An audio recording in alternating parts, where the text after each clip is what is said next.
अस्सलाम वालेकुम। आपने मौसीकी की दुनिया के बेताज बादशाह चाहत फ़तेह अली ख़ान का नाम तो सुना होगा।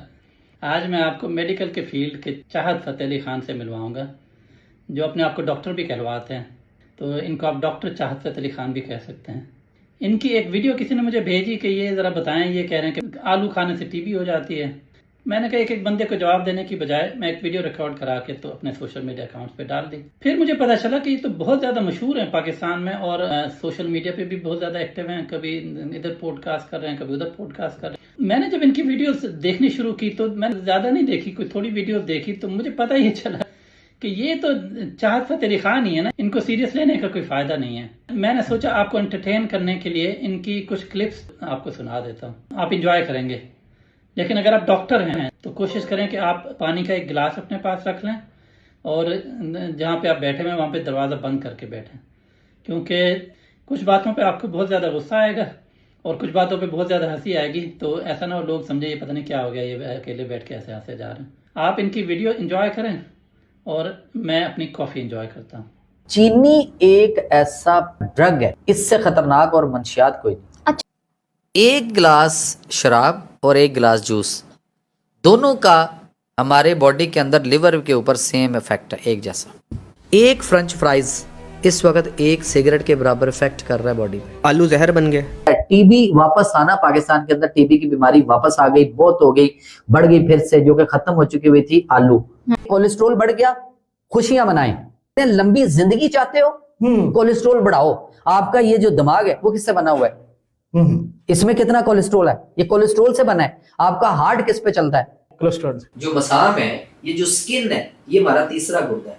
आप किसी बंदे का पसीना और उसका यूरिन ले लें तो दोनों का जो कंपोजिशन आएगी ना, वो 100% सेम आएगी। खातून प्रेग्नेंट होती है ना, उसके दो तरह के मिजाज हैं। खातून जो है वो दूसरे महीने में, हमल का दूसरा महीना चल रहा हो, उसमें हमारे तक पहुंच जाए। एक महीना दवाई और एक महीना ग़िज़ा, एक स्पेसिफिक है जो उसको स्टार्ट करवाई जाती है। तीसरा महीना गुजर गया, थर्ड मंथ जो है वो जेंडर डेवलप हो रहा होता है। यस, जिसके अंदर उसके सेक्सुअल रिप्रोडक्टिव जो ऑर्गन्स है ना सर, वो बनने हैं। जब वो बन रहे होते हैं उस वक्त आप मिजाज क्या करोगे? कौन सा पकड़ना है, किस मिजाज पे लेके जाना है? वो मिजाज पे लेके जाओगे तो बेबी फॉर बॉय, और कौन सा मिजाज पे लेके जाओगे? Baby for girl.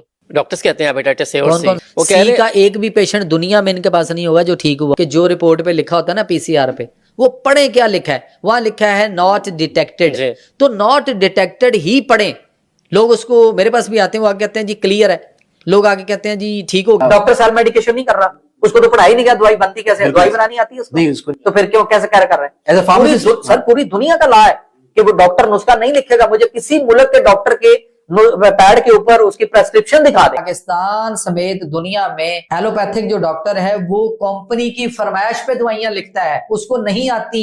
ये बीबीसी की रिपोर्ट आ गई है। तो मैं कहता हूं कि मैं अल्हम्दुलिल्लाह, अल्लाह का बड़ा शुक्र फजल है कि मैं एमबीबीएस नहीं हूं तो ज्यादा अच्छा हूं। अच्छा डॉक्टर साहब, कई जितने बड़े बड़े एमबीबीएस प्रोफेसर हैं मेरे पास आ जाए, मैं रिकॉर्ड दिखा सकता हूं कि वो मेरे पास इलाज के लिए आते हैं। CT scan, MRI, PET scan, fibro scan, उसके बाद mammography, endoscopy, colonoscopy, including biopsy is caused by cancer and its spread by cancer. Red जुबान, रेडिश किस्म की जुबान हो किसी की, बिला झिझक उसको कह दें कि आपको कैंसर है, उसके बाद टेस्ट करवा के देख लें, कैंसर निकलेगा।